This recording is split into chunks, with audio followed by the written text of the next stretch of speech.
bonjour et bienvenue dans ce tout nouveau vlog que j'ouvre en ce lundi très pluvieux. Oui, je l'ouvre un lundi parce que je termine toujours mes vlogs les lundis. Je suis en congé les lundis, donc absolument ce que je fais, c'est que j'ouvre le nouveau vlog de la semaine le lundi également. Alors j'espère que vous vous portez bien, que vous supportez bien ce printemps, été, printemps, automne qui sévit en ce moment. Mais on peut pas se plaindre, on a eu tellement des belles journées dans la dernière fin de semaine que le printemps, c'est fait pour ça aussi. Là. Il faut quand même qu'on soit habitué à ces genres de giboulées qui sont en ce moment au menu. Alors, je commence cette semaine-ci avec euh, potentiellement avec tout d'abord une lecture audio que je crois que je vais poursuivre. Donc, je vous la présente quand même. Ça se peut que je vais voir. Non, je vais la poursuivre, je crois. Je suis trop curieuse. Alors, je le lis en version traduite, oui, parce que j'ai accès à la version audio en français de façon gratuite. Donc, c'est un livre de la saga Les Chroniques de Sainte Mary's de Jodi Taylor. C'est le premier tome. Et je crois que c'est d'un monde à l'autre. Le sous-titre, là, je vais vous mettre la vignette de toute façon. Et on va y suivre dans le fond, Maxwell, qui n'a pas eu une enfance facile, mais qui semble avoir un don au niveau académique et qui va avoir été invité par une de ses enseignantes à pousser plus loin et à dépasser le fait que son contexte familial n'était pas très prometteur et très soutenant pour justement se dépasser et aller plus loin. Et on va rencontrer Maxwell 10 ans plus tard, alors que son ancienne enseignante lui envoie euh,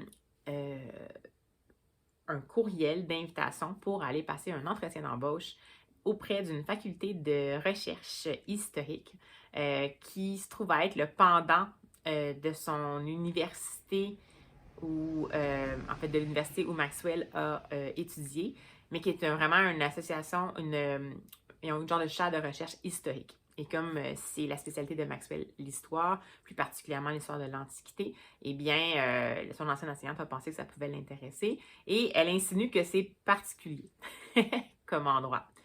Alors, on va comprendre rapidement que Maxwell va décider de se présenter à l'entretien d'embauche et va rencontrer son ancienne enseignante qui finalement se trouve à être quelqu'un qui visiblement fait quelques contrats pour cette chaire de recherche-là, surtout dans le recrutement qu'elle mentionne. Et elle va faire la visite à Maxwell de l'ensemble de l'Institut.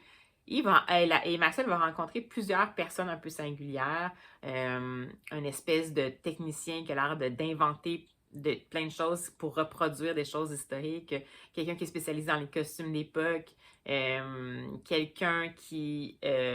genre de bibliothécaire qui peut trouver toutes sortes de documents que tu ne pensais pas pouvoir trouver, ainsi qu'un endroit qui semble être un hangar où on entrepose matériel technique et auquel Maxwell n'aura pas accès. Et moi, j'en suis rendue là. L'entretien d'embauche va avoir été fait et Maxwell va signer une entente de confidentialité et accessoirement, d'après ce que je peux comprendre, une espèce d'acceptation d'un poste non précisé pour comprendre que finalement, dans cet institut-là, ce qu'on va potentiellement faire, c'est aller témoigner de l'histoire en se rendant à l'époque où l'événement historique se déroulait. Donc, c'est quelque chose qui est très risqué parce que ce qu'on va comprendre, c'est que ça va impliquer potentiellement des voyages dans le temps et que bien sûr, c'est pas sans risque parce qu'on arrive dans des époques où il peut y avoir des maladies, des conflits intenses qui font en sorte que la personne qui va se rendre là pour faire de l'observation va pouvoir potentiellement être blessée. Et de ce que je peux comprendre, il y a également la dimension de s'assurer de ne pas faire en sorte que l'histoire change, bien entendu. C'est vraiment en tant qu'observateur. Donc, j'en suis rendue là. Ça fait longtemps que j'avais entendu parler de Jodi Taylor et ça m'intriguait. C'est sûr que là, dès le départ, je ne sais pas si c'est voulu, mais je sens les choses arriver très rapidement. Là, donc, je ne sais pas. Je me suis même demandé si c'était pas du jeunesse ou disons du young adult ou quelque chose comme ça. Mais c'est correct, ça me tente bien, je vais voir. Puis je pensais que c'était une lecture courte, mais finalement, il semble avoir eu. Je trouve ça bizarre. J'étais comme, 1h24, étrange, parce que c'est quand même quelque chose qui est impressionnant quand même d'ampleur, visiblement.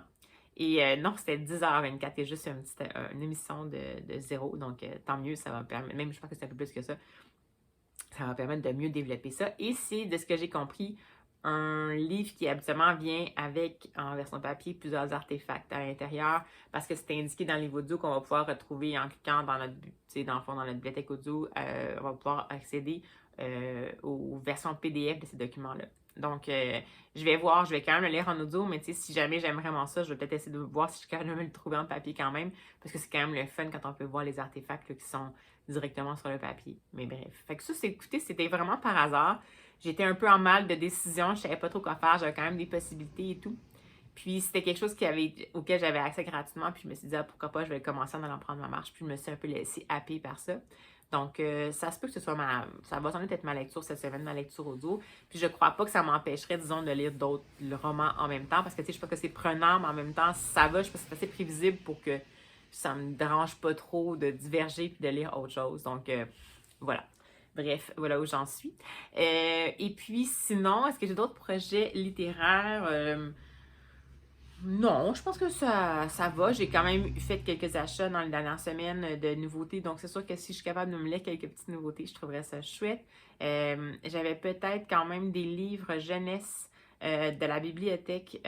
Entre autres, je vais vous mettre les vignettes. Bruxelles de Éléonore de Villepoix, je crois. Et Oscar Goupil de Camille Guénaud, je crois aussi, que je voulais lire et que j'ai renouvelé au maximum là, pour la Bible, donc il faudrait juste que je les lise.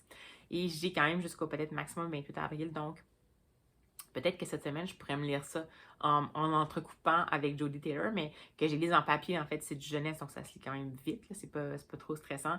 Donc, je vais voir ça, mais bref, ça va ressembler potentiellement à ça. Alors, c'est tout ce que j'ai jusqu'à maintenant comme début de semaine. Alors, écoutez, comme la tradition le veut maintenant, je crois que je vais simplement lancer le vlog en disant à mes livres et allons-y! Alors, bien le bonsoir, je vous fais un petit coucou. J'ai pas beaucoup avancé dans mes lectures, mais non, c'est pas vrai. J'ai avancé dans ma lecture en cours du fameux Jodie Taylor et j'aime bien, c'est sympathique, c'est drôle, c'est cocasse, c'est aventureux. C'est très facile à lire. On peut prévoir un petit peu qu'est-ce qui se passe. Je ne sais pas encore si ça m'énerve ou pas, mais j'aime bien les personnages quand même jusqu'à maintenant. La personnage principale qui est en fait Madeleine Maxwell. Je l'appelle Maxwell depuis le début dans mes résumés. Puis je savais que c'est une fille, mais je me suis rendu compte que je vous ai fait comme un genre de résumé non genré. Mais c'est une héroïne en fait. Et j'aime bien. Je pensais que je serais correcte avec la version française. Là, vous allez me voir venir. Mais finalement, j'ai décidé de l'acquérir en version originale parce que, bon, je me disais, vu que c'est un peu comme la science-fiction, habituellement, quand c'est la science-fiction, c'est pas vraiment grave que ce soit une traduction ou pas parce que on est déjà dans la terminologie un petit peu hors norme, c'est pas nécessairement du quotidien. Là, c'est quand même du quotidien avec un accent de science-fiction ou de magie ou quelque chose parce que, bon, on parle de voyage dans le temps. Mais pour le restant, c'est quand même dans le réel. Donc, il y a de la place pour des conversations communes et dans laquelle, pour le moment, il y a vraiment plein d'argot. Et ça m'énerve! Alors, dans ce cadre-là, l'argot dans l'absolu m'énerve absolument pas, mais dans ce cadre-là, comme c'est une écrivaine britannique, je trouve que ça fait tellement un anachronisme, c'est pas super. Donc, j'ai décidé de le prendre en anglais. J'étais un petit peu de même, j'étais un peu, hein? Bon. C'est pas grave, j'assume. Donc, je vais poursuivre ma lecture en livre audio toujours, mais en version originale. Je vous en reparlerai, mais à mon avis, ça va faire quand même une bonne différence. Parce que je commençais à trouver le ton un peu trop superficiel et gnangnan, mais des fois, c'est ce que ça me donne quand la traduction me semble un peu inadaptée au contexte du livre. Donc, je vais comme essayer de fonctionner avec la version originale. Puis, ça reste un livre super facile d'approche. Donc, c'est pas de la grande littérature. Là, on est vraiment dans l'aventure pure avec de l'humour. Donc, voilà. Mais je vous tiens au courant là, pour la suite. Mais je voulais surtout vous voir parce que j'ai reçu enfin, après de nombreuses péripéties et plusieurs mauvaises surprises de frais de douane, on va se le dire, un colis que j'avais demandé, de trucs un peu spécial qui venait de l'autre côté de l'océan. Et j'ai un peu peur, puis j'ai pris l'ouvert, mais je dirais que je crois que la boîte a eu un petit peu de la difficulté à survivre. Quand on a du gros tape jaune comme ça d'habitude, c'est parce que ça a peut-être été ouvert aux douanes ou ça a mal voyagé. Donc, j'espère que ça va être en bon état. Parce que, disons que ça m'a coûté des petits sous. Donc, ça serait le fun que ce soit en bon état. Mais bon, ça fait partie des risques. Bon, ça a l'air pas pire. Ça a l'air pas pire, on va dire. En tout cas, c'est pas parce qu'il y a beaucoup de protection dans cette boîte-là, je peux vous dire. Dans l'ensemble de la boîte, j'ai ça ici comme beau. Et la boîte est complètement vide, donc c'est impressionnant qu'il n'y ait pas plus de dégâts que ça. Alors, ce que j'ai commandé, je vais les sortir de la boîte, ça va être beaucoup plus facile à gérer après. Ouais, parce que globalement, c'est quand même pas mal. Ils sont un petit peu maganés, mais c'est pas la catastrophe. Donc, là, vous allez trouver que je suis drôle, parce que si on regarde ici, c'est un petit peu la même chose.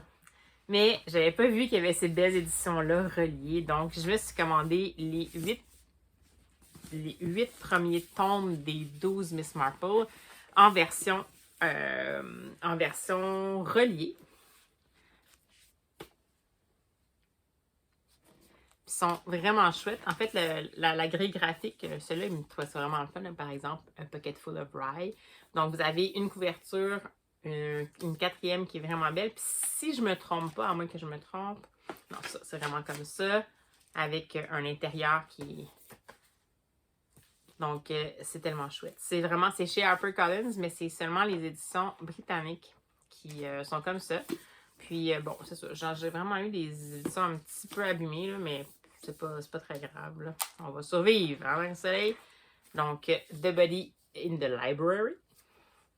Avec à l'arrière. Ensuite, Sleeping Murder. Hop. A murder is announced.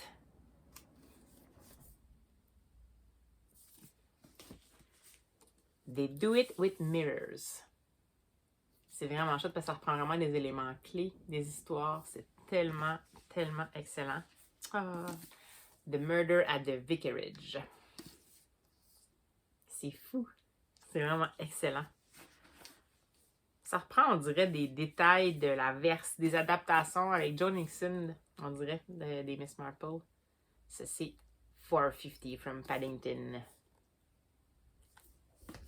Et enfin, The Moving Finger.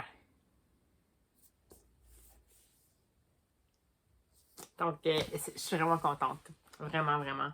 Je suis très heureuse.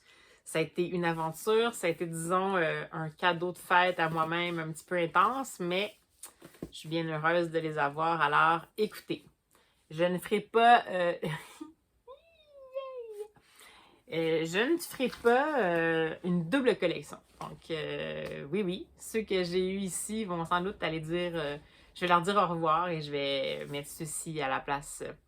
Et je vais m'assurer de toujours choisir une collection qui me plaît vraiment bien au total avant d'en acquérir une nouvelle. Donc, celle-ci, j'aimais bien la couverture, mais finalement, le rendu du livre en couverture souple, puis l'intérieur était comme pas super. Celui-là, ça me convient vraiment plus. C'est ça, je ne veux pas nécessairement avoir tous les Agatha Christie, mais j'aimerais peut-être avoir les Miss Marple, puis certaines éditions un peu plus de style vintage, des Poirot. Mais c'est tout, là, je veux pas... j'ai pas tant d'espace que ça, quand même. Alors voilà, c'est pour ça que je venais vous faire un petit unboxing de cette aventure outre-Atlantique que je ne reproduirai pas, mais en fait, j'aimerais ça pouvoir les avoir ici, mais je les ai pas trouvés facilement disponibles au Canada. On dirait que c'est vraiment des éditions qui sont uniquement britanniques. En tout cas, c'est juste écrit en livres sterling à l'intérieur, donc oui, en effet. Donc, je vais voir, parce que là, il m'en manquerait 4 sur les 12. Mais je ne veux pas repasser par la mésaventure que j'ai eue là. Je ne veux pas non plus avoir des frais de douane de la mort. Donc, je vais voir qu'est-ce que je vais faire. Mais bon, ça ne presse pas en même temps. Là, ça va, là, je verrai. Mais bref, je suis bien contente de ces nouvelles éditions qui reviennent dans ma bibliothèque. Alors, voilà, c'est tout. C'était aussi futile que ça. Et puis, ben, je vous tiendrai au courant si je fais d'autres lectures. J'en ai pas beaucoup de la Bibli à regarder, là. J'ai juste ça ici qui m'attendent. J'en ai pas d'autres de cachés. Non, c'est vraiment juste ça que j'ai. Mais ça va, c'est correct. Je vais y aller tranquillement. Puis, je vous avais dit que j'allais peut-être faire mes lectures. Là, les livres dont je démarrais les vignettes hier, ils sont juste ici. Donc, je vais peut-être faire des lectures J'avais dit que j'allais peut-être entrecouper mon livre audio de ça, parce que dans le fond, je lis en livre audio seulement. Je sais pas si je vais pouvoir, en même temps, c'est comme une aventure, mais je pense que je serais capable de l'interrompre, là, parce que c'est quand même pas. Je suis déjà capable de me retrouver quand même, là. Ça me fait vraiment un peu penser comme feeling. Le Jodie Taylor, ça me fait un peu penser à. Pas un Indiana Jones, mais on dirait qu'il y a comme un peu de ça. Un genre de feeling d'Indiana Jones, mais voyage dans le temps avec des historiens à la barre. Donc, ça ressemble à ça. Mais là, je ne sais pas comment ça va tourner. On va voir si j'arrive à avoir l'intérêt qui se maintient euh, pour, euh, jusqu'à la fin du livre. Ben oui, je vais lire au complet, là, je le lis. Mais je sais voir, c'est une longue série. Jodie Taylor en a écrit plusieurs. Puis je sais pas si je vais avoir l'intérêt suffisant pour peut-être lire les autres tomes. On verra bien. Mais ça, c'est comme de la supposition, là. Je suis pas encore rendue à la fin. Fait que de toute façon, je vais vous en reparler. Alors sur ce, je vous souhaite une bonne soirée et je vous dis à tout de suite!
Alors, un petit coucou rapido avant le boulot. Je vais faire un petit compte-rendu d'une lecture que je viens de terminer, qui était très courte, mais quand même, c'est chouette. Alors, j'ai lu finalement le fameux Claude Gauvreau dans la collection Mini Punk. C'était Claude Gauvreau, L'art vraiment bizarre, expliqué aux enfants. Donc, par Francis Desharnais, chez La Bagnole, dans la collection Mini Punk. Donc, c'est un documentaire qui présente de façon pas mal déjantée et sympathique l'œuvre de Claude Gauvreau, qui est un artiste entier qui a été connu dans le monde du théâtre, mais dans le monde de l'art en général, un signataire du Refus global et qui avait été reconnu surtout pour sa détermination à s'exprimer à sa façon. Donc, il avait même créé un langage qui s'appelle le langage explorien. Bref, c'est un peu un artiste indescriptible et c'est vraiment audacieux comme idée de le décrire aux enfants. J'avais déjà montré quelques planches, mais je trouve ça super intéressant. On va faire un survol un peu de son œuvre en mettant en contexte un peu qui il était, mais en utilisant énormément d'extraits de ses œuvres qui sont quand même en langage explorien. Donc, je trouve ça super intéressant d'avoir saisi des extraits qui sont complètement déroutants, mais avoir réussi à capter l'intérêt d'un public plus jeune avec, en fait, des petites... on brise beaucoup le quatrième mur pour parler, en fait, directement au lecteur. Entre autres, bon, par exemple, on fait apparaître des petites bébites comme ça ici qui donnent la parole à certaines phrases de Claude Gauvreau. On a des petites astérix ici explicatives. On a, bref, on s'amuse un peu avec le lecteur pour faire en sorte que le côté déroutant de Claude Gauvreau soit vu comme quelque chose de fascinant et amusant plutôt que comme quelque chose qui nous donne l'impression qu'on n'est peut-être pas à notre place à ce moment-là. Et puis j'ai beaucoup aimé, il y a une chose qui m'a beaucoup marqué, c'est un extrait qui dit « Quand il présentait ses poèmes, souvent on riait de lui, on le huait même, mais il y en avait quand même qui aimaient ça, qui découvraient un nouvel univers. Et la manière de le mettre en image, je trouvais ça superbe. Donc vraiment Claude Gauvreau, tout le monde que ça dérange, la personne qui trouve ça fascinant. Bref, un super opus. C'est vraiment quelque chose à mettre entre toutes les mains, je pense. Entre toutes les mains des adultes même, je pense que ça donne vraiment envie de découvrir sa plume. Mais je crois que pour la jeunesse, ça peut être une bonne façon de découvrir un être qui peut donner l'impression d'être un petit peu inaccessible, donc super intéressant.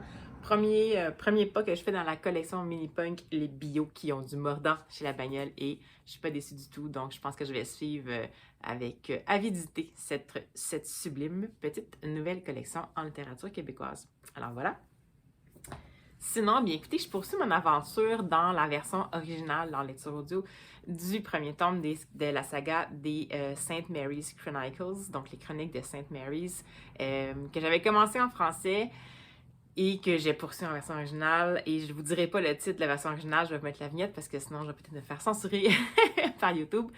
Écoutez, premièrement, je dois vous dire que, en ce qui me concerne en tout cas, la version traduite m'a vraiment donné un ressenti de littérature. C'était un style assez particulier, là. Évidemment, ça implique le voyage dans le temps, mais c'est comme si j'avais l'impression que c'était comme un peu du Hitchhiker Guide to the Galaxy, donc avec un humour un peu douteux, mais qui n'allait pas nécessairement en profondeur.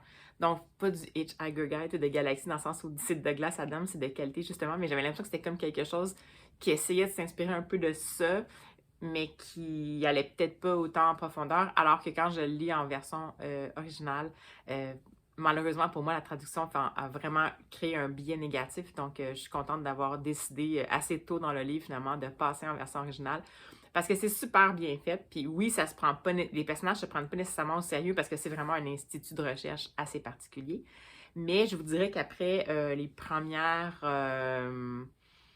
peut-être le premier quart, disons, on va vraiment un petit peu sortir de l'anecdotique de l'Institut, donc la mise en place, la présentation des personnages, du fonctionnement, comment ça fonctionne, comment le voyage dans le temps pour recenser confirmer des faits historiques, comment ça peut fonctionner, pour se plonger un peu plus dans la dynamique entre les personnages et dans une révélation dont je ne vous parlerai pas trop, mais qui nous fait voir l'Institut de recherche d'un œil complètement différent et peut-être pas nécessairement d'un œil uniquement la curiosité, le côté un petit peu étrange des voyages dans le temps, avec un but uniquement de recherche, mais bien avec que ça s'inscrit dans un portrait plus grand. Et juste pour vous donner un petit peu une idée, essayez de voir qu'est-ce que vous feriez avec l'opportunité de voyager dans le temps et l'histoire. Bien entendu, l'Institut St. Mary's, son objectif, c'est un objectif de recherche, puis ils ont vraiment une éthique de non-interférence, donc dans le passé, pour essayer de ne pas déranger le continuum espace-temps. Mais est-ce que c'est le cas pour tout le monde? Bref, on est dans le tome 1, puis je suis pas sûre que je vais pouvoir vous en dire plus au fur et à mesure de la lecture. Donc, désolée pour l'interruption, mais il y a mon chat qui a décidé de grimper dans ce que j'admets être son arbre à chat quand même. C'est pas vraiment de sa faute. Mais ça fait en sorte qu'on a chuté. Bref, je reprends. Donc, je vous disais que je ne pourrais peut-être pas vous en dire plus beaucoup sur le contenu de l'intrigue à partir de maintenant parce que les révélations qui se passent sont, bien sûr, ça va divulgacher la suite. Donc, mais jusqu'à là, ça me donne vraiment envie de... J'ai dépassé un petit peu le stade de livre facile à la Indiana Jones, disons. Ça a comme amené une dimension autre. Puis là, je me sens vraiment captivée par ma lecture. Moi qui pensais avoir un petit livre audio que je pouvais lire en arrière-fond quand j'étais en déplacement cette semaine, puis que je pouvais insérer plein d'autres lectures dedans.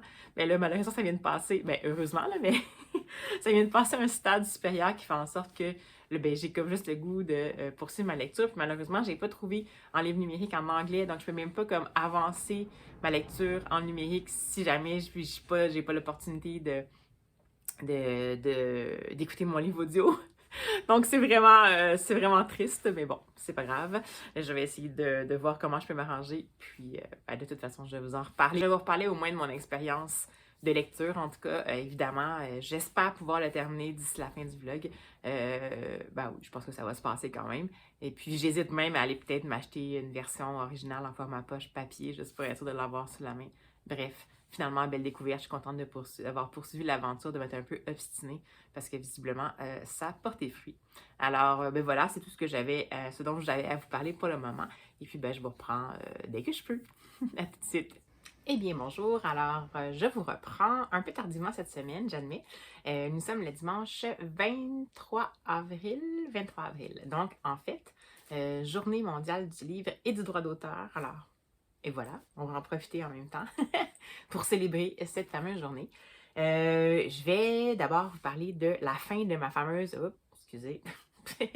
La fin de ma fameuse lecture du premier tome des St. Mary's Chronicles de Jodi Taylor. Et je l'ai terminé. Je l'ai terminé hier finalement. Et voilà. Ça a pas mal occupé toute ma semaine. Puis ça, j'étais un peu. Ben, c'est correct, là, mais c'est dommage parce que j'ai comme pas finalement lu d'autres choses. J'avais vraiment une semaine giga remplie au boulot. Peu de disponibilité mentale. Et donc, ça faisait mon affaire d'avoir la lecture audio parce qu'elle était très haletante. Donc, comme je vous dis, je pourrais pas, je vous ai dit un petit peu plus dans le vlog, je pourrais pas vous donner plus de détails parce que c'est sûr que à partir du premier tiers à peu près, ou un petit peu plus que le tiers du livre, ça commence à prendre une autre dimension que juste la présentation de l'institution St. Mary's de recherche qui, on le comprend rapidement, se spécialise dans la validation de faits historiques par des voyages dans le temps. Vous allez me voir faire ça parce que c'est encore le printemps avec les poils de chat. Donc, voilà.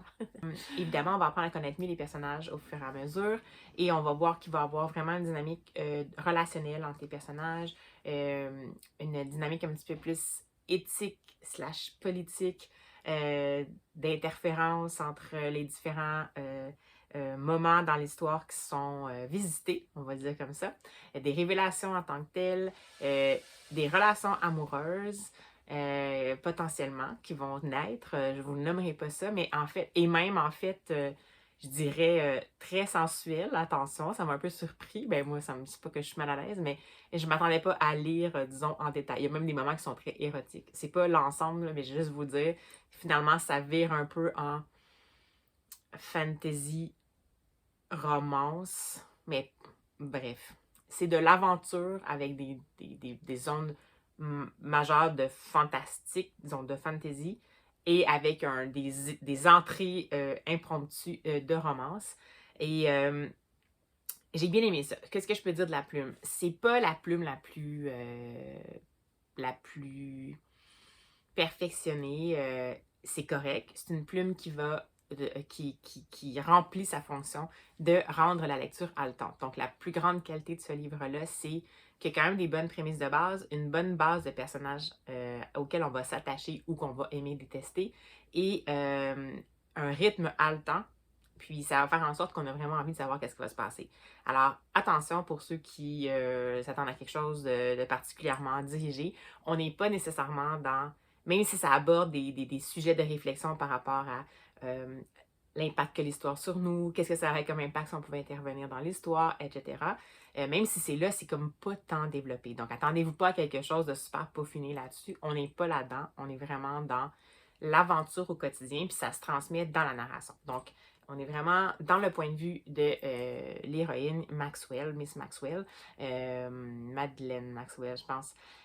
Et donc, on est dans son ressenti, son rythme de pensée, l'enchaînement des aventures qu'il va y avoir dans ce tome-là. C'est assez impressionnant. Ça donne quasiment l'impression qu'il y aurait comme dû avoir 3 tomes en un, dans le sens où on enchaîne les allers-retours dans le temps et les opérations quotidiennes et les problématiques qu'on va rencontrer. Puis ça foisonne, puis il y en a vraiment plein. Fait que ça va un peu quand même dans tous les sens. Donc, attendez-vous pas à quelque chose de super peaufiné. C'est vraiment pas là pour ça. C'est là pour divertir, pour surprendre, pour émouvoir, pour... bon, il y a le petit côté spicy, comme on dit, qui est là. Donc, là-dessus, ça remplit vraiment son but, si c'est ça son but. Après ça, je m'attendais peut-être un petit peu plus, je crois. J'avais pas l'impression que la dimension divertissement était si grande que ça. Par contre, j'ai trouvé ça bien fait pour ce que c'était. Est-ce que je vais suivre les aventures? Il y en a comme, je pense, j'ai vu ça, je pense qu'il y en a comme 20 tomes. Donc, ça me donne aussi une idée. Quand c'est produit comme ça en quantité industrielle, on sent que c'est vraiment là plus pour développer une addiction, entre guillemets, à cette série-là chez le lecteur. Et des fois, on tourne un peu les coins ronds au niveau de la qualité de l'écriture. Mais c'est sûr qu'on s'attache au personnage. Puis c'est sûr que j'aimerais peut-être savoir qu'est-ce qui va se passer.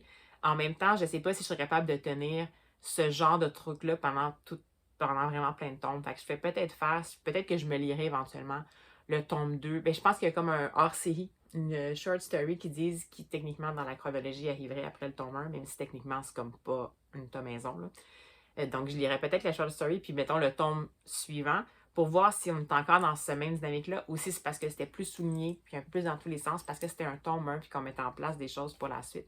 Donc je vais voir, mais ça reste que je m'attendrai plus à... Ça va vraiment être quelque chose qui est de divertissement, là. Donc ça va, c'est un peu comme...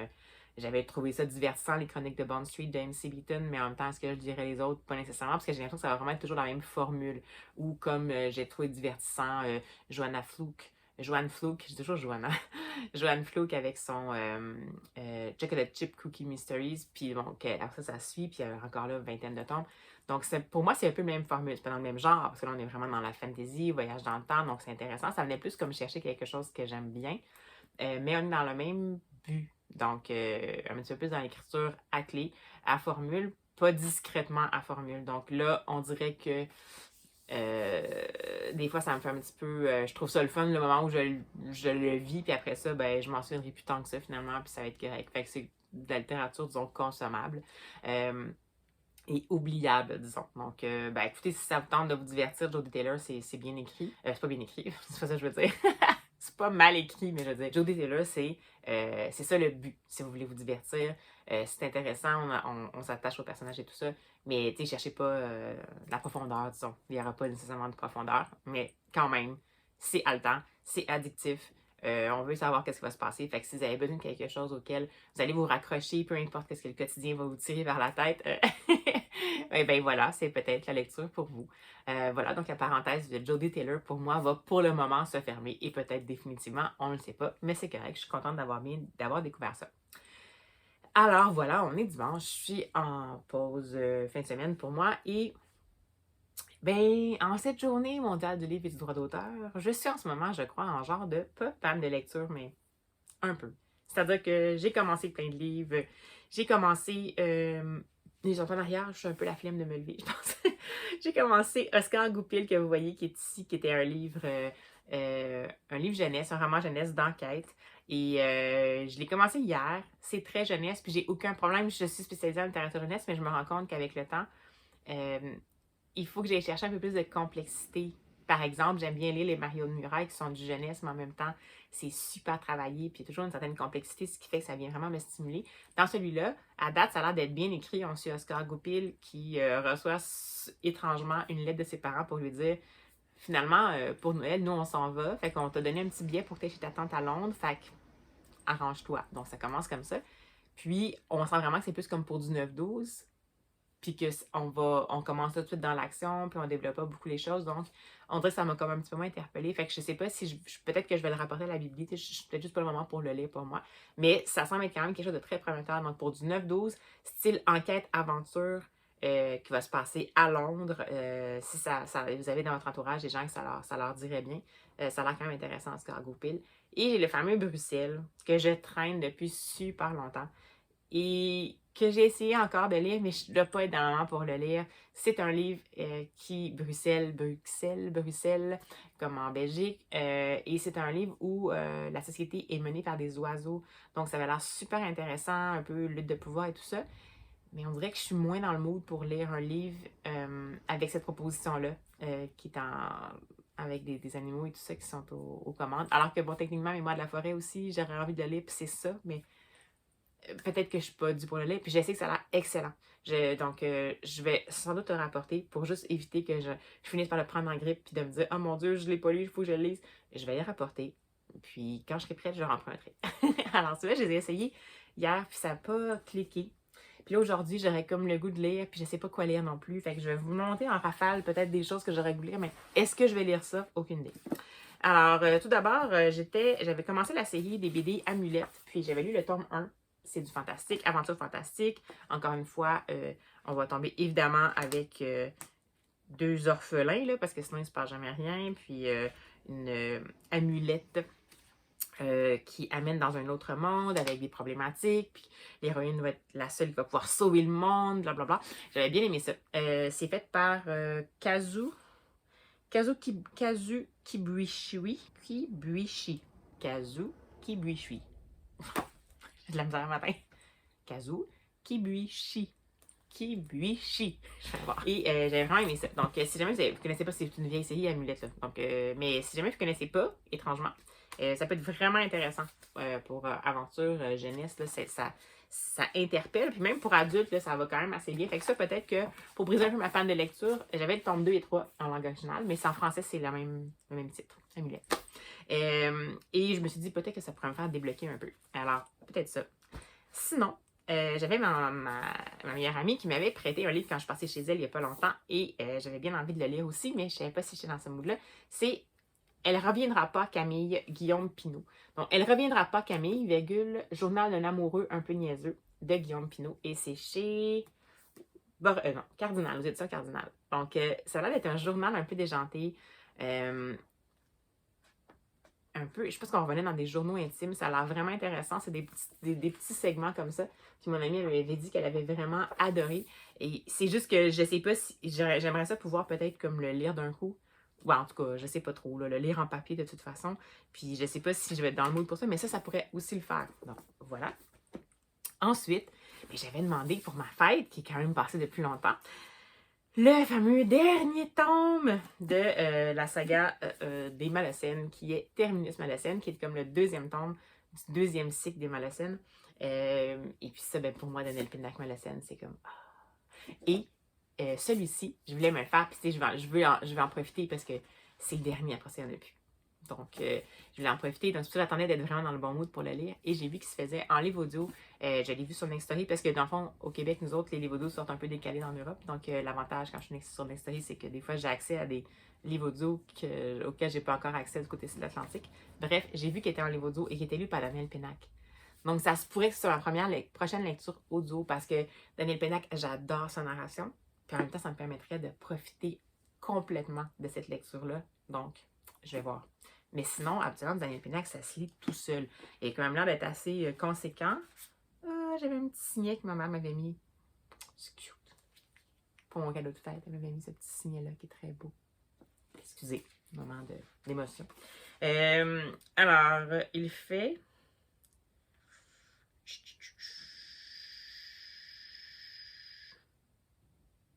« 430 pages, je crois. Ouais, 430 pages. Mais absolument, Pinnac, peu importe la grosseur de ses romans, ça se lit tout seul. Donc, c'est juste que ce serait un bon moment si je veux le commencer aujourd'hui. Parce que demain, j'ai congé aussi, donc je pourrais peut-être le finir demain.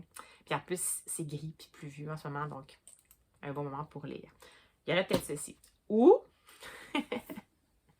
il y a aussi ça que j'ai vu passer étrangement chez Entre deux pages, peut-être à un autre endroit. Je ne sais pas si Fluid Books l'avait eu, mais ils l'ont eu en format poche, c'est pour ça que là, moi, j'ai trouvé en grand format, là, mais c'est L'appartement du dessous de Florence Erlemann et c'est publié chez Albin Michel. Puis je vais ouvrir la quatrième parce que ça me tentait bien. C'est un roman épistolaire. Puis ça fait longtemps que je ne l'ai pas lu. Puis quand c'est bien fait, j'aime vraiment ça. Donc la quatrième, voici. Dans le petit immeuble parisien du Marais où elle vit depuis des lustres, Hectorine voit d'un jour à l'autre l'appartement du dessous investi par une nouvelle voisine, Sarah. Pour lui souhaiter la bienvenue, la vieille dame dépose une lettre sur le pas de sa porte. Cette missive sera suivie de beaucoup d'autres, retraçant une traversée du 20e siècle incroyable entre le Cabourg de La Recherche, le Berlin du Troisième Reich et le Paris d'après-guerre. Mais pourquoi toutes ces lettres? Un jour vous saurez, promet la centenaire à Sarah, qui se prend au jeu, intriguée par cette voisine invisible dont les confidences laissent percer l'aiguillon d'un douloureux secret. Dans ce roman totalement insolite, qui redonne vie et fraîcheur au genre épistolaire, Florence Erlemann insuffle un véritable hymne à la vie, à la parole qui délivre et à la transmission entre générations. Ce voyage fascinant au cœur de l'histoire nous rappelle aussi que l'amitié est le plus tendre des pères. Donc, je trouvais ça très chouette. Ça me tentait bien. Si je l'avais eu en livre audio, ça serait encore plus intéressant, mais ça se pourrait que ça aussi, ça me tentait bien. Et sinon, j'ai acheté il n'y a pas longtemps ce tome-là, L'Inoubliable de Lou Beauchesne chez La Courte Échelle. Puis encore là, c'est un roman épistolaire. Je suis vraiment dans une phase de roman épistolaire, je me rends compte. Un roman journal intime, un roman épistolaire. Peut-être qu'il y a une petite piste pour moi à suivre là. Donc celui-là, c'était Linou qui envoie des lettres à la petite sœur qu'elle n'a jamais connue. Donc, et des lettres qu'elle va taper à la machine. Et qu'elle va, ou alors qu'elle va écrire des fois dans son journal, je pense, lorsqu'elle est en dehors de la maison. Donc ça apparaissait vraiment touchant, puis c'est une nouveauté, donc j'aurais vraiment le goût de le découvrir. Donc ça pourrait peut-être me tenter. Et sinon, je l'avais trouvé aussi en livre audio, donc je me suis dit qu'il fait comme 1 heure et demie, peut-être que je pourrais le faire. J'ai jamais lu ça, fait que vous pouvez faire, oh mon Dieu, elle a jamais lu ça. J'ai jamais lu Oscar et la Dame en rose, non, non, de Éric Emmanuel Schmitt. Je suis moins Éric Emmanuel Schmitt, mais je pense que ces petits opus, comme j'avais lu, oh mon Dieu, euh, pas Monsieur Lazare, pas du tout. Je vous le remettrai. Monsieur Ibrahim et les fleurs du Coran. Bon, j'avais Monsieur Lazare, je sais pas pourquoi.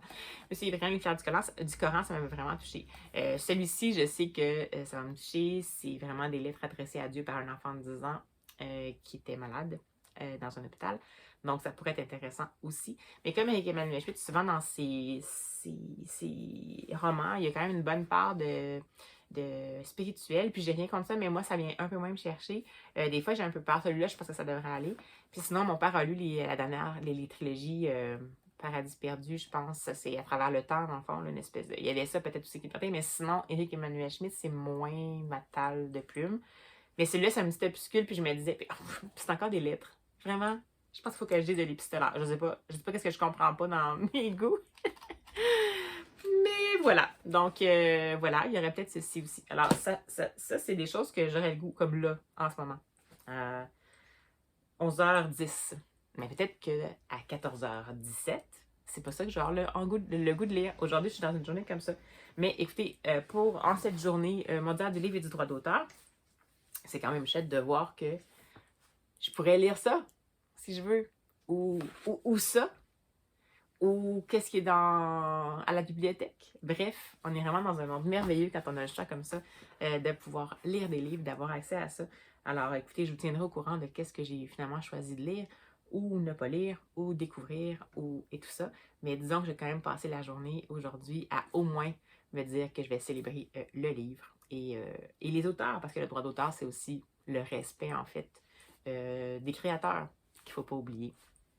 Alors voilà, c'est mon petit topo pour aujourd'hui. Puis ben, je reviens dès que je peux.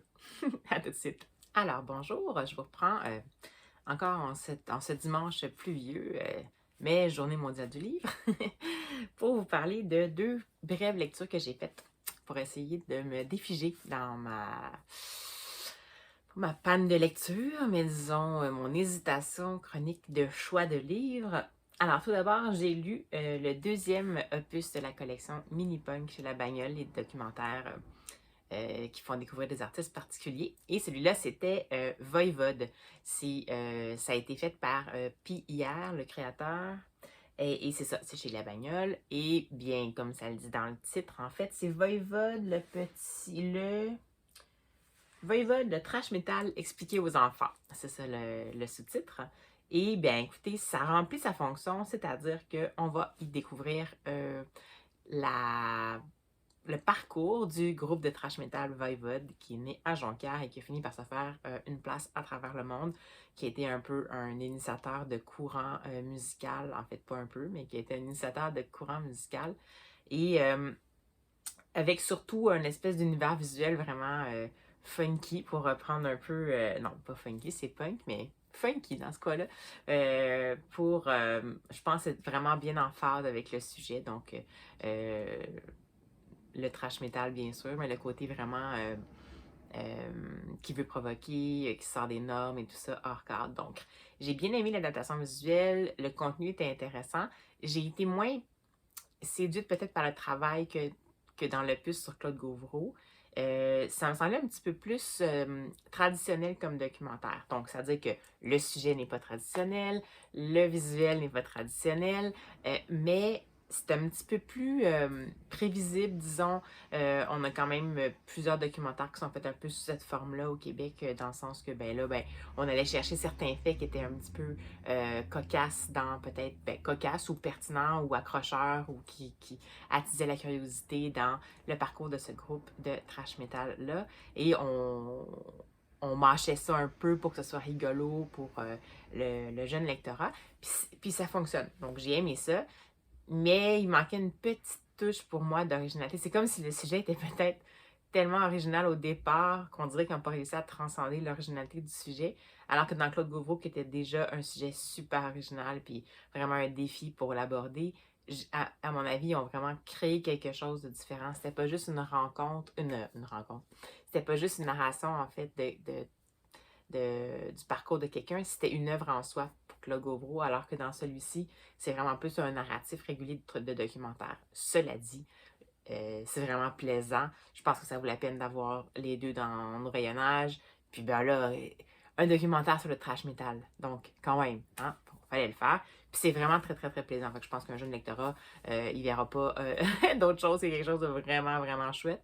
Mais comme adulte, si j'ai nécessairement comparé les deux, puisque les deux font partie de la même collection chez le même éditeur, j'avais quand même l'impression que dans celui-là, il y avait un petit peu moins d'originalité, puis j'en aurais attendu un peu plus. Mais c'est peut-être juste parce que la barre était tellement haute avec le Claude Gauvreau que je me suis créé des attentes qu'il fallait pas nécessairement. Donc, bonne lecture à découvrir, à mettre dans tous les rayonnages pour faire un peu sourciller les gens les bien-pensants. Voilà, donc pour Voivode chez La Bagnole. Et sinon, j'ai lu également, ça faisait longtemps que je le voyais passer, j'ai lu l'adaptation en roman graphique de La commode au tiroir de couleurs du roman d'Olivia Ruiz. Je crois que c'est ça, si je ne me trompe pas. Oui, Olivia Ruiz. Ça a été adapté chez Lattès. En fait, c'est chez Grand Angle, collection Grand Angle, chez Lattès, par Véronique Grissot et Winock, ou Vinock, c'est les deux créateurs. Et voilà, donc c'est l'adaptation. J'ai pas lu le roman original, donc c'est dur pour moi de me faire une tête à savoir est-ce que c'était vraiment fidèle ou pas. Je vais quand même vous lire ce qui est indiqué comme résumé en fait pour la BD. Ça dit: à la mort de sa grand-mère Rita, une jeune femme hérite de l'étrange commode qui l'avait longuement intriguée quand elle était enfant. Une nuit, elle ouvre ses 9 tiroirs, dévoilant ainsi la vie et les secrets de sa grand-mère entre l'Espagne et la France. Donc, en effet, on va retrouver dans le fond une jeune femme qui a une fille et à qui sa grand-mère qui est décédée a légué une commode avec vraiment, ça le dit, la commode au tiroir de couleur, donc 9 tiroirs avec une devanture colorée puis un 10e en bas, et dans lequel la grand-mère, l'abuela, a écrit un peu en fait pour transmettre l'histoire de la famille qui a été particulière. Donc, il y a 3 générations de cette famille-là qui ont dû quitter. 2 générations, je me souviens plus. Il y a 2 ou 3 générations, ils ont dû quitter l'Espagne alors que c'était le moment où il y avait la grosse révolution. Et ils se sont ramassés en France, dans un pays où les gens qui venaient d'Espagne pour fuir la révolution n'étaient pas nécessairement bien accueillis. Il y a eu beaucoup de secrets. C'est aussi l'histoire d'une transmission de mère en fille, disons, d'indépendance, de détermination, de quête d'identité, de soif de liberté. Et tout ça à l'intérieur d'une société où, même si en France, dans le fond, même si les choses avançaient, ça restait quand même un peu plus traditionnel. Des femmes, on attendait qu'elles aient des enfants et tout ça. Puis, il y a eu, une histoire il y a beaucoup de deuil, il y a beaucoup d'abandon. C'est tout des non-dits. Puis ça, c'est découvert par la petite fille, finalement. Là, donc, la jeune femme à qui la commode a été léguée. Et c'est découvert. Puis, dans le fond, elle en apprend plus sur l'histoire de sa famille. Puis, on sent que ça la touche. Puis, ça lui donne envie de redevenir un peu la gardienne de la mémoire de la famille. En commençant avec aussi, en incluant sa fille là-dedans et tout ça. Donc, c'était bien remuant, c'était une belle formule. Puis j'imagine que le roman prenait un peu plus de temps. J'ai vu passer quelques commentaires à ce sujet-là, puis c'est pas faux. J'ai bien aimé le visuel. C'était pas original, mais c'était intéressant. C'était des couleurs qui étaient plus terreuses, un peu plus chaudes, qui évoquaient peut-être un petit peu plus l'Espagne. On fait vraiment un survol, comme on fait un survol sur comme presque 3 générations, ça va vraiment rapidement. Puis en fait, c'est que une partie égale un tiroir de couleurs, donc un retour dans le passé, un morceau de puzzle dans l'histoire de la famille. Puis c'est sûr qu'en roman graphique, c'est un roman graphique de 80 pages, ça va quand même assez vite. Donc, est-ce que si vous entendez du bruit, c'est mon chat qui décide de faire ses griffes sur tout ce qu'elle trouve. Oui, donc comme une partie égale un tiroir, égale un retour en arrière, un morceau de puzzle de l'histoire de la famille, ça va quand même vite en 80 pages. Donc, j'ai trouvé ça bien. J'ai trouvé peut-être, en tout cas, l'adaptation en roman graphique. Pour moi, ça manquait un peu de profondeur. J'aurais voulu en savoir plus sur cette période de l'histoire-là, sur le destin, en fait, de ces gens-là qui ont dû émigrer de force un peu, puis qui ont essayé de retrouver leurs racines malgré tout. J'aurais voulu en apprendre plus. Est-ce que dans le roman, c'est mieux peut-être? N'hésitez pas à me le dire si jamais vous avez lu le roman d'Olivia Ruiz, peut-être que c'est plus développé, parce qu'évidemment, on a plus le temps dans un roman. C'était une bonne lecture, c'était pas une mauvaise lecture. C'était une bonne lecture. Mon bémol, c'est simplement que j'aurais aimé ça en apprendre un peu plus. Donc, c'est comme je serais un petit peu restée sur ma faim. Mais sinon, c'est bien amené. C'est une belle. L'intrigue qui est ressortie de cette adaptation-là se tient bien. Les personnages, on les reconnaît bien. Il y a quand même beaucoup de jeux entre le présent et le passé, puis les générations. Fait que des fois, c'est un peu mêlant quand même. Mais on s'y retrouve relativement, finalement, en prenant notre temps, en étant attentif. Donc, lecture sympathique aussi. Donc, 2 lectures correctes, mais qui m'ont un peu laissé sur ma faim. Donc, ça n'a pas vraiment réglé mon problème en ce moment d'indécision de lecture. Par contre, j'ai vu que un livre qui était passé chez... Je me souviens plus où je l'ai vu. Est-ce que je l'ai vu chez Fluent Books? Du Café des livres? Petite lectrice? Aucune idée. C'est une de ces 3-là, je crois. J'avais vu qu'il y avait un nouvel opus de Mo Malo qui est connu. Ben, c'est un auteur français, mais même s'il y a un nom qui évoque le Scandinave, qui est connu plus pour sa série de polar qui se passe justement dans les pays scandinaves. Mais là, il vient de sortir un premier Cozy Mystery et ça s'appelle La Braise Brigade. Bienvenue chez les Corrigan. Donc voilà, c'est une histoire intergénérationnelle, je crois. Je vais juste aller voir si je suis capable d'avoir un peu plus d'infos. Je m'étais préparée, mais peut-être pas si bien comme d'habitude. La Braise Brigade. C'est tout nouveau, puis je pensais que ça c'était pas encore sorti de ce côté-ci de l'océan. Mais finalement, c'est sorti en numérique et en papier. Et je vais vous lire ce qu'on dit de ça. Maggie Corrigan, sa fille Louise, institutrice, et sa petite-fille Enora tiennent le manoir des Corrigan, une maison d'hôtes située à Saint-Malo. Ensemble, les 3 femmes reforment la Braise Brigade pour enquêter sur le meurtre de Paul Letoïc, joueur de cornemuse dont le corps a été retrouvé dans une maison d'hôtes concurrente, le Repère des Corsaires. Donc, je pense que je vais peut-être tenter ça, parce que j'avais ça ou Elma de Eva Björg Eigsdottir. J'avais ça où c'est de là que j'ai sur ma liseuse en ce moment, puis que j'aimerais ça entreprendre, puis je sais pas trop lequel, mais peut-être que je vais tenter le coup avec le mot Malo pour voir si l'espèce d'esprit de légèreté de Cozy Mystery. Ce qui est bien là, c'est que c'est quand même 3 femmes de la même famille, donc intergénérationnelle, donc pourquoi pas. Est-ce que ça va le faire ou pas? Sinon, vous aviez vu, j'avais donné plein d'idées de lecture épistolaire. Donc, je sais pas trop, là, je suis vraiment dans un wishy-washy, il faut juste que j'y aille avec mon cœur. Donc, c'est pour ça que je vais peut-être tenter le coup, voir si ça m'interpelle ou pas, parce que les autres, même s'ils m'intéressent, quand je vous en parle, on dirait que j'arrive pas à avoir l'élan pour les commencer.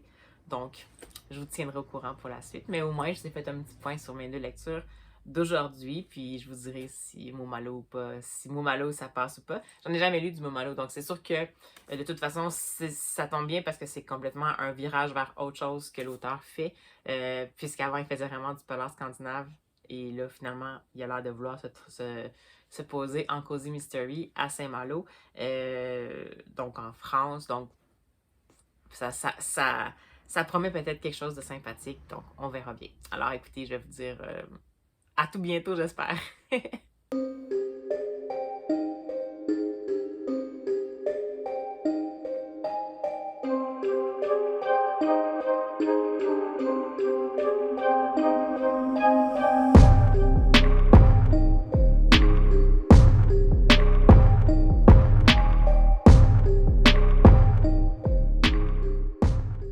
Eh bien, bonjour, petit coucou rapide pour vous dire que je me prévoyais peut-être faire quelques petites vidéos aujourd'hui pour vous, mais on est sans électricité finalement. On est comme un genre de karma ici. Alors, j'ai décidé de, dans le fond, finalement, profiter de ce moment sans électricité pour me dire que c'est un signe pour que j'aille me balader. Alors, je vais sans doute aller me balader un peu en librairie.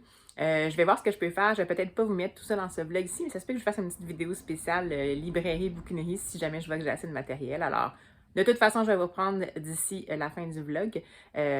Puis, de toute façon, je voulais vous parler de la lecture audio que j'ai en ce moment en cours, qui va peut-être être aussi une lecture papier et la dernière de ce vlog, mais je garde le suspense jusqu'à ce que je vous reprenne. À tout de suite! Hey, rebonjour! Alors, je fais un petit coucou dans mon périple de la journée pour vous dire que finalement, je viens découvrir une nouvelle bibli à laquelle je suis abonnée parce que c'est dans un réseau, mais je ne suis jamais passée. Donc, c'est la bibliothèque de l'Acadie. Alors, voilà à quoi ça peut ressembler. Un bâtiment municipal un peu plus humble, mais j'ai bien hâte de découvrir ça. Alors, je vous amène avec moi.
Alors, bonjour. Petit topo post-visite. Je trouve ça toujours intéressant de visiter des petites bibliothèques comme ça. Donc, elle fait partie, la bibliothèque de l'Acadie, du grand réseau des bibliothèques de Saint-Jean-sur-Richelieu. Mais c'était une ancienne bibliothèque de la municipalité de l'Acadie, donc qu'ils ont gardé, qui ont adjoint au réseau. Et évidemment que l'ampleur de la bibliothèque est moins grande que dans les deux autres bibliothèques du réseau parce que ça fait partie, c'était la bibliothèque d'un village. Ce que je trouve toujours intéressant dans les petites bibliothèques, c'est d'aller me promener, comme je vous ai mis quelques petites images, dans les rayonnages de romans pour voir quels vont être les choix gardés en fait en bibliothèque. Bien sûr, dans un réseau maintenant, on peut demander un livre en prêt entre bibliothèques. En fait, pas en prêt entre bibliothèques, mais on peut demander un livre et s'il est à une autre succursale, il va être livré gratuitement à cette bibliothèque-ci. Mais on parle vraiment ici là, de se promener dans les allées et de découvrir au hasard. Et des fois, je trouve ça vraiment intéressant de voir est-ce que la bibliothèque a fait le choix d'être plus dans des classiques. Ils n'ont pas trop le choix d'avoir quand même certains, pas classiques, mais certains livres populaires qui vont vraiment se faire demander par se faire demander par la clientèle. Mais des fois, je trouve ça le fun de voir qu'est-ce qu'ils ont gardé. Donc, j'ai vu qu'il y avait certains non classiques. Ils ont également mis l'accent sur beaucoup sur la littérature québécoise, d'après ce que je peux voir. La section jeunesse est aussi bien garnie, ce qui se représente sans doute les besoins, en fait, de la communauté. Probablement qu'il y a une école pas très loin. Donc, c'est simplement pour ceux qui ont garni ça. Puis c'est peut-être plus des familles qui vont venir ici. Mais la section adulte est quand même pas non plus décharnée. Donc, je trouve ça vraiment intéressant. Je trouve ça, c'est mon côté bibliothécaire, mais comme quoi, c'est pas parce que c'est petit nécessairement que le choix est pas intéressant. Donc, même s'il y a moins de livres, c'est encore un plus grand défi d'avoir une collection qui est représentative et qui est pertinente. Si on a moins d'espace et qu'on peut pas faire tant de choix que ça. J'ai décidé d'emprunter quelques livres quand même. Je vais les présenter rapidement. Alors, je suis allée plus dans la jeunesse finalement, parce que dans l'adulte, il y a des choses qui me tentaient, mais comme là, j'ai un peu de misère à lire les gros romans, je ne vais pas faire exprès. Donc, j'ai vu tout d'abord cet album, c'est chez Les 400 coups. Donc, c'est De la beauté de Annie Bacon et La ville et les nuages comme illustration. Je m'excuse pour la présentation. Et voilà. Donc, c'est un album qui, je vais la quatrième, c'est pas très long, qui dit « Je ne suis pas belle ». Ce n'est pas une affirmation, c'est un doute, une inquiétude. Donc, un album, j'imagine, sur la perception de la beauté avec, je vais vous montrer au moins une planche, comme ça ici. Donc, j'ai bien hâte de découvrir ça. Ensuite, j'ai pris un autre album. Et voilà, donc c'est « Je vous attendrai au bord de la mer » de Tal Tal Lévy. Et ça, c'est publié chez vais-je trouver l'édition? Chez Monsieur Ed. Ah, c'est parce que je me rappelle jamais. Et il devait être ici sur leur petit logo. Chez Monsieur Ed. Et ça a l'air vraiment intéressant. Je vais vous montrer au moins une plage. C'est intéressant, j'aimais ça. Page pleine avec peu de texte en bas. Et je vous lis la 4e. À la maison, Charlie se sent invisible et décide de partir en excursion vers son endroit favori. Le sentier, pourtant familier, se transformera en une aventure remplie d'émotions et de douces rencontres. Cette promenade permettra-t-elle à Charlie de renouer avec ce qui lui semblait perdu? Ça a l'air excellent. Puis Monsieur Ed, j'aime toujours leurs albums habituellement. Ensuite, bon, je ferais ça les 400 coups finalement. C'est drôle parce que ce sont des choses qui ne sont pas nécessairement...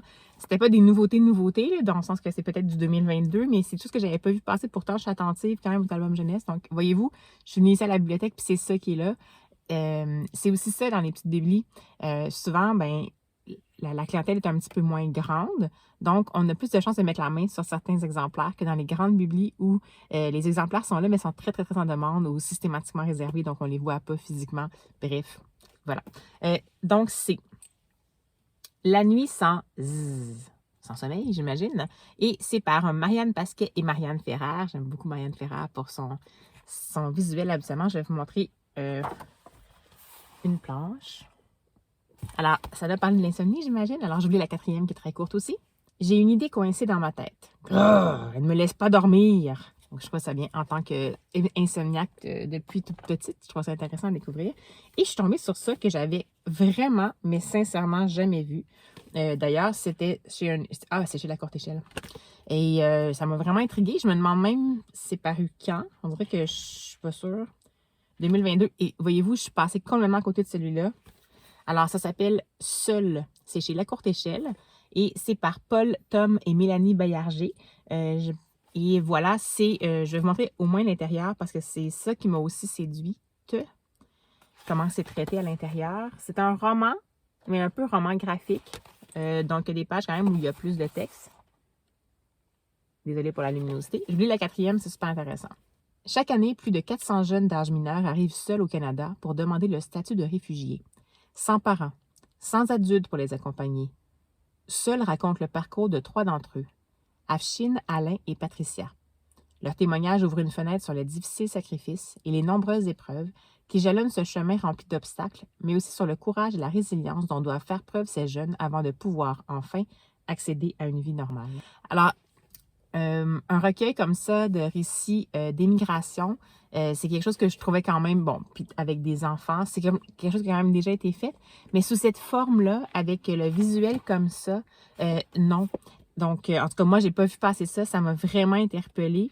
Donc, voilà, ça me disait bien d'essayer de voir comment il allait finir par mettre ça en lumière. Puis voyez-vous, c'est en narration alternée.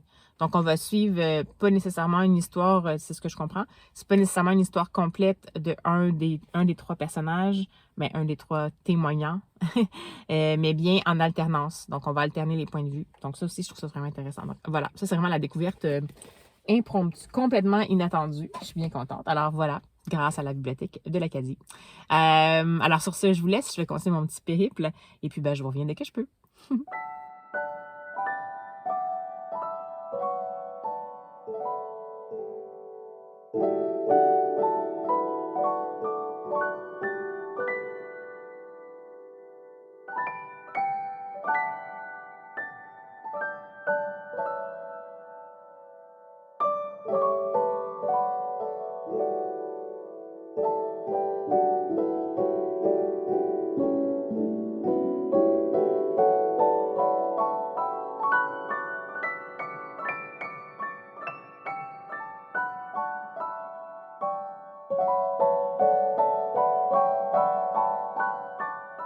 Alors, bien le bonsoir, me revoici après cette longue journée de pérégrination livresque dont je ne vous parlerai pas, mais restez à l'affût, on ne sait jamais, une petite vidéo spéciale pour peut-être en préparation pour vous montrer un peu les lieux que j'ai visités aujourd'hui. Mais quand même, je voulais vous revenir parce que j'ai fait une petite lecture rapide. J'ai pas pu résister avec mes livres de bibliothèque que je suis allée chercher cet après-midi. Alors, j'ai lu 2 des 3 albums que j'avais empruntés. Tout d'abord, j'ai lu Je vous attendrai au bord de la mer de Tal Tal Lévy. C'est chez Monsieur Ed.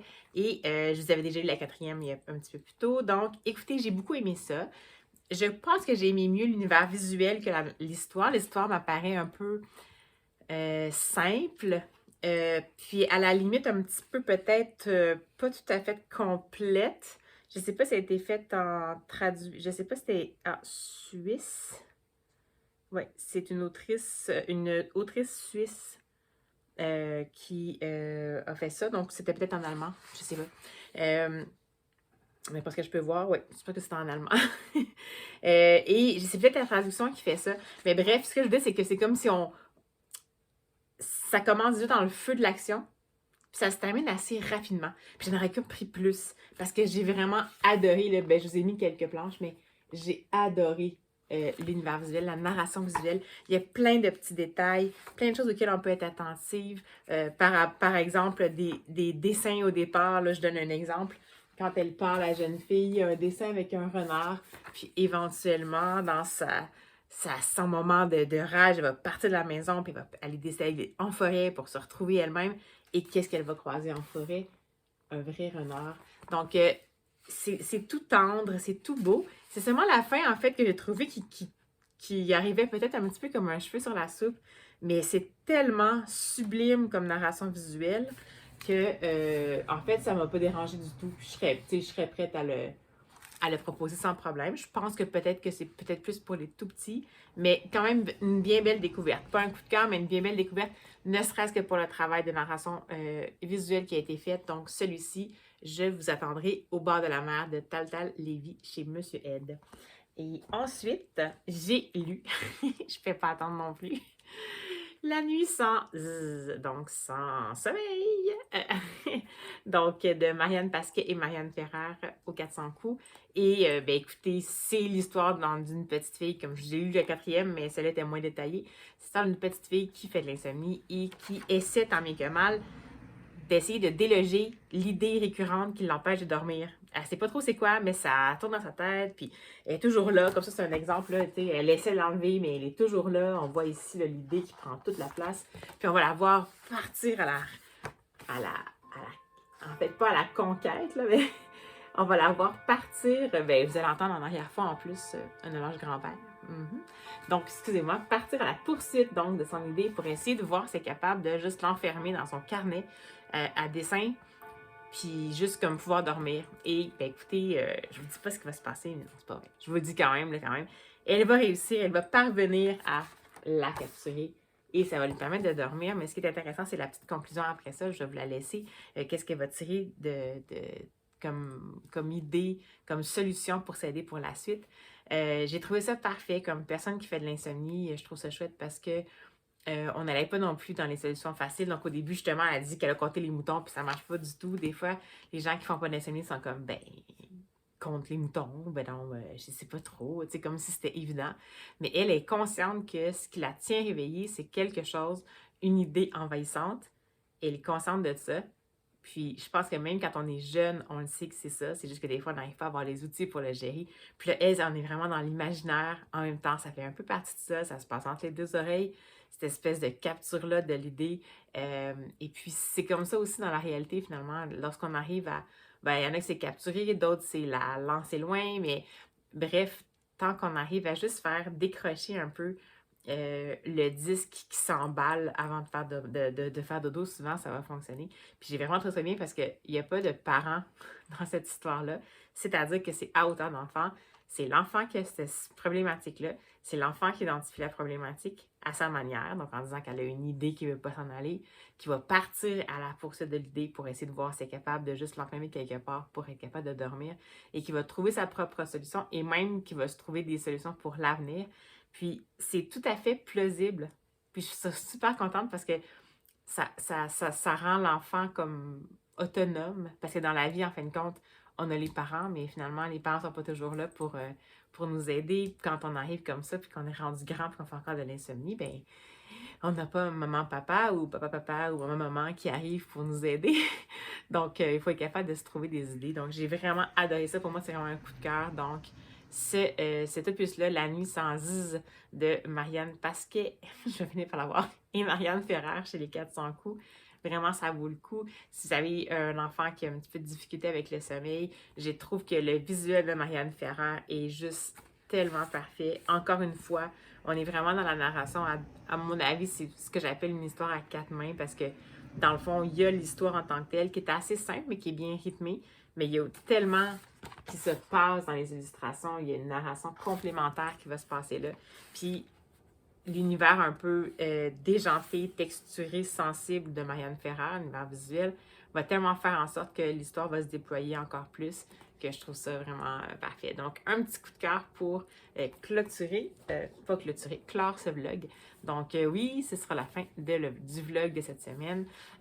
J'espère que ça vous a plu, même si c'était un peu bizarre comme structure, donc avec un roman qui m'a tenu toute la semaine, puis finalement, quelques petites lectures au fil des jours. J'ai eu une semaine occupée, c'est comme ça que ça s'est passé. Vous avez ça, c'est comme si vous y étiez. Dans la réalité, dans les réseaux, c'est pas toujours, on n'a pas toujours le temps de lire 3 romans par semaine ou ça arrive des fois qu'on reste à côté sur un roman, puis c'est comme ça, puis c'est la seule disponibilité qu'on a. Mais j'ai quand même bien aimé ma lecture audio de cette semaine qui m'a captivée malgré le fait que c'était peut-être pas aussi en profondeur que j'aurais voulu. Puis les petites lectures que j'ai faites, j'ai trouvé vraiment chouettes. Donc, ben voilà. J'espère que ça vous a plu de partager ça avec moi. Et puis, ben écoutez, qu'est-ce que je pourrais vous dire à part... N'hésitez pas à partager en commentaire vos impressions par rapport au livre que je présente. J'espère un jour que quelqu'un va oser le faire parce que j'aimerais ça pouvoir échanger avec vous. Alors, je vous invite en commentaire si jamais vous voulez vous manifester pour vous dire si vous connaissez, vous, les albums que j'ai présentés qui sont visiblement pas des nouveautés, mais est-ce que vous les avez vus passer? Je les ai vraiment pas vus passer, pourtant je suis à l'affût. Sinon, est-ce que vous avez des coups de cœur dans les nouveautés récemment? Là, je vous ai parlé d'un des 2 documentaires mini-punk chez La Bagnole, mais peut-être que vous avez des coups de cœur récents aussi dont vous voulez me parler. Donc, n'hésitez pas en commentaire. Ça va toujours me faire plaisir d'échanger avec vous. Et puis sinon, ben, si vous voulez juste manifester votre intérêt, votre soutien, vous les connaissez, les moyens habituels, petit pouce en l'air, abonnement, etc., etc. Et puis, ben, d'ici à ce qu'on se retrouve, je vous souhaite, comme à l'habitude, de savoureuses lectures. Et puis, ben, je vous dis à la prochaine avec plaisir.